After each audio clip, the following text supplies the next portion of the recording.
freshmen and seniors trying to get, it's a lot of young guys, a lot of old guys having to work together here. Has that been a problem, or it seems to have come together pretty well? Yeah, fortunately, it's come together pretty well, and you always worry about the dynamics of your team, not only on the court, but in the locker room, off the court.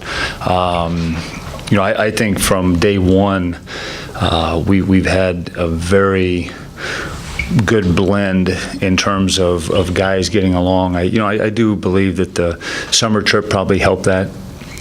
Just in terms of traveling together and, those guys doing what they were doing down there, I think that definitely helped the cause. But I also think when you've got really good guys, good character in your program, that also helps because they connect.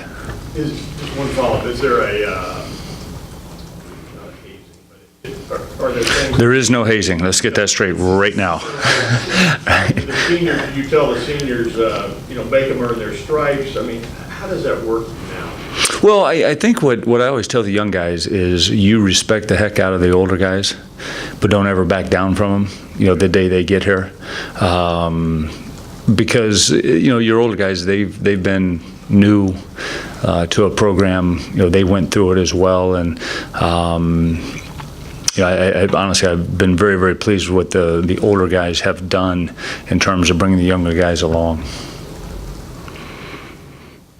Ed, 2 weeks after the Louisville game, how is this team different, and how do you think it may have benefited this team, or do you not really know until you get into another environment like you're going to see on Saturday?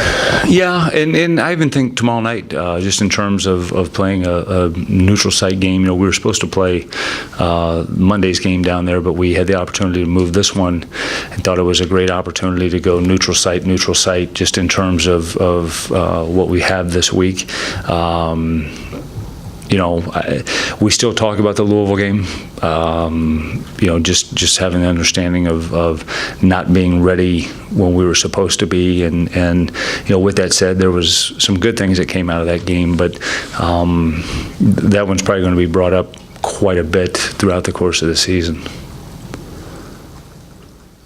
And you guys showed the team tape of Michigan State, Ohio State football game. Where did that idea come from, and what do you think your team could have learned from watching the football team's defense? Well, we showed that. We showed some NFL. What we were trying to show them was when the offense comes, and every time the offense shifts, the defense shifts. So that was the gist of what we were trying to get them to understand. There were some NFL clips in there. There were the best clips we could find of the quarterback comes up, he calls an audible or whatever, and guys are moving this way, and then you see the defense moving, you see the linebacker hitting the lineman, moving them, and we were just trying to get our guys to understand that's when the offense moves against our zone, we have to move too. You've got to constantly be adjusting, was what I wanted to show them. So it was a good compliment for Ohio State's football team to make it into the clip reel? Well, no question. Yeah. I think there was more than Michigan State. There was a couple other games in there as well, but we found the best clips of just 12 seconds of guys moving and guys shifting and guys pointing and guys we couldn't hear them talking, but you knew they were talking, and the defensive backs sending guys along and saying that's what our defense has to look like in terms of people moving. We have to be pointing and talking, and we have to be shifting as they shift. So not a lot of Brown stuff, I'm assuming.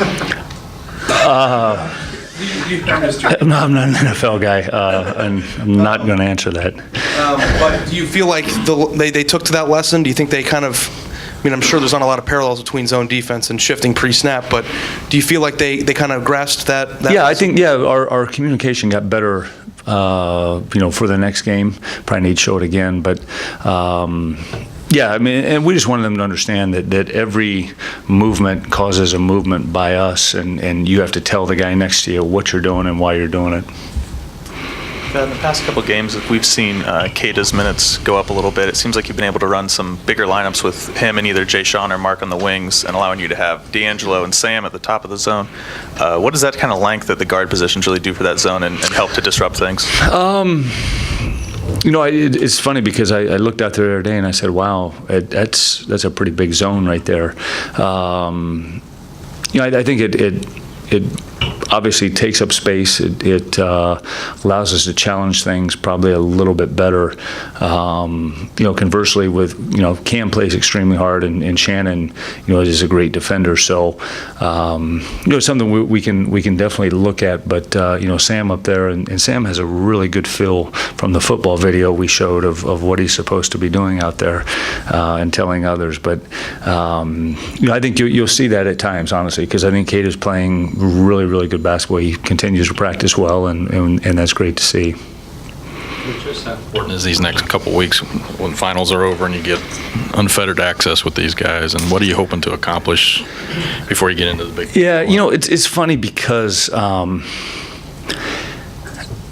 always think the way you think in terms of we've got these guys now, but we're traveling, playing tomorrow night.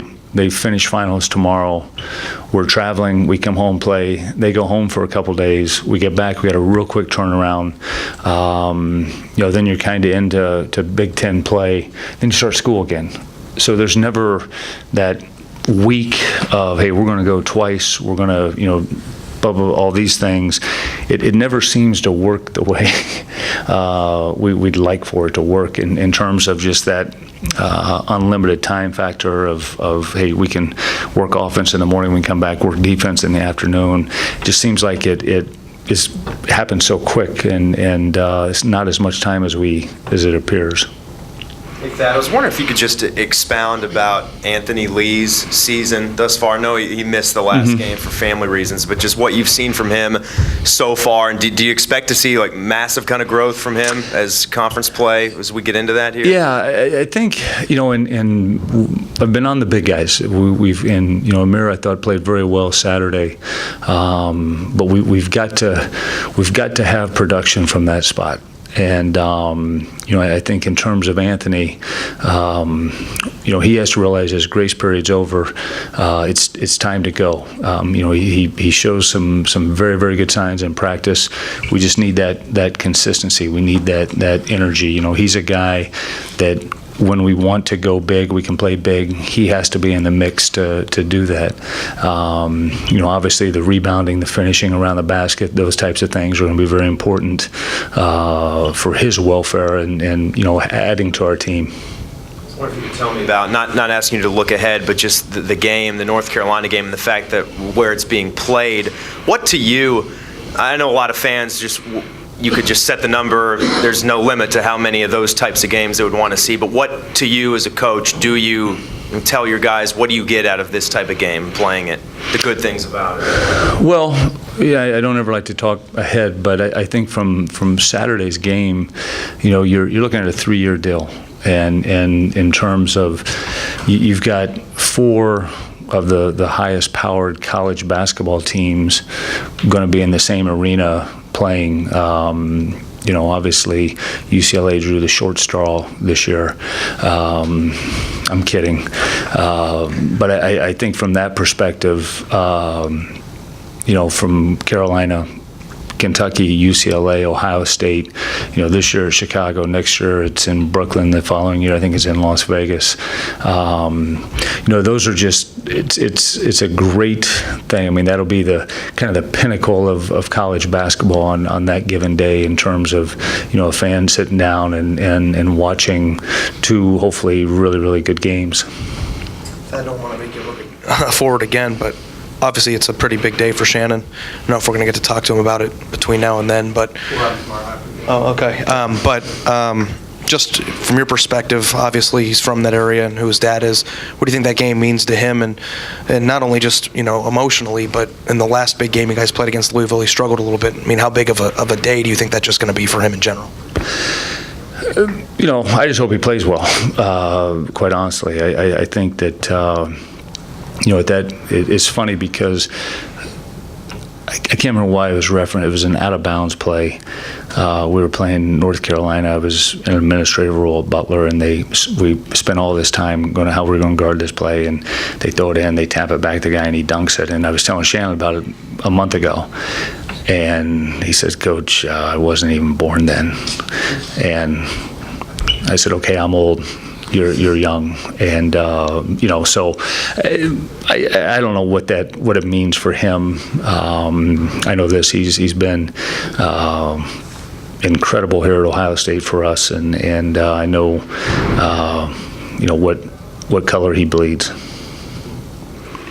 This game, you touched on it a little bit earlier, but this game tomorrow night, being at Nationwide, what does it do for you to have the game? I think honestly, from the standpoint of we want to play as well as we can possibly play. There, coming off of Saturday night's game, the debriefing was kind of long yesterday in terms of what we didn't do well, both offensively and defensively, and I want to see those things get corrected. I think the fact that you're in Columbus, but you're not in the Schottenstein Center. We're getting ready to load up and go down and practice, and very similar to Friday. We got an hour and a half to practice in the United Center, and hopefully guys are learning. They know this. The way we practice is the way we play, and that's been definitely reminded or brought to their attention every single day. So my thing is, I want to have a great practice day. I want to play really, really well tomorrow night. Take a deep breath, take a look at the film, and then we move forward from there. You've had a handful of games since you've been here, a couple, 3 or whatever at Nationwide. Does it feel any different when you're playing there? Does it feel like a home game, or where are we? Yeah, I'm trying to think, because we played. You played Miami there once? Miami there once. When 07 we played somebody. Youngstown State, yeah. So, I think it does have more of a home court feel, just in terms of the fans, and I'll try to trick the guys and say this is just like the Schottenstein Center, so we'll shoot the ball real well, but. You hope that they're used to it, because we're getting ready to go on a stretch where we're going to be going into different venues, and hopefully this helps us. You're not in your locker room, you're that sort of thing. All right, guys, thank you.